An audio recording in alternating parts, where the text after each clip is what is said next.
time is up. We'll now go to Mr. Johns for 6 minutes or less, please.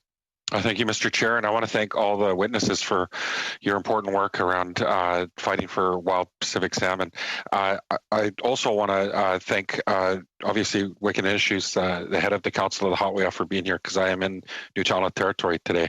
And I'll start with you, Wickaninnish. Can you speak about the BC Salmon Restoration Fund right now is an agreement between the province and the federal government. It's $142 million over 5 years to invest in restoration.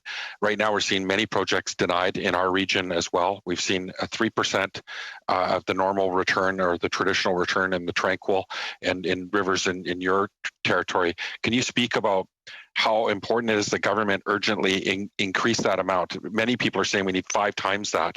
That 142 million is just over 5 years, that we need that every year. Can you speak about the importance of that and the opportunity for reconciliation in investing in that?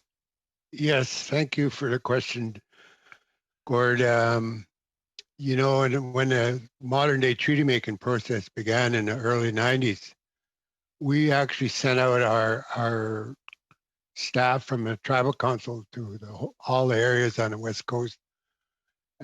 Politically, they were north, central, and southern regions of Newfoundland.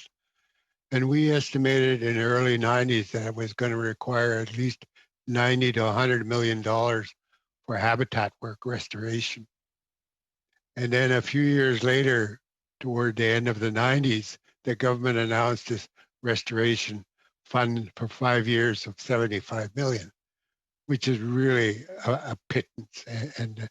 And subsequent to that, there are the additional funds that you talk about.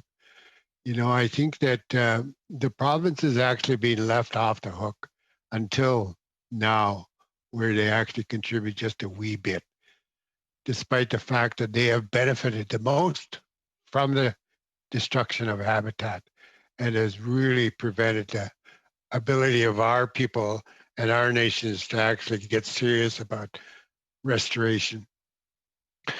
Do you believe that the minister seen a 3% return in the tranquil, seen the lowest recorded return in the Fraser 2 years in a row? Do you believe that the minister is acting with the sense of urgency and that it's even she hasn't even come out and said it's a salmon emergency? Can you speak to that? Do you feel that she's taking this serious enough? Yeah, sure. Actually, there's been very little urgency on the part of government with regards to what we're experiencing here. And I recall the minister being out here with the Stalo when they were going to formally sign that Fraser Management Council agreement. And we were fortunate to be invited to that because we've always supported that initiative. And the slide had occurred a week before. And the leaders of the Stalo got together and put a resolution and put it to the government. They said, you got to act now. And it was only then that activity started to happen. Prior to that, there was next to nothing. And so there really has been a huge separation or gap or connection, lack of connection with reality from out here. And so the importance of actually listening and hearing our leadership becomes rather critical.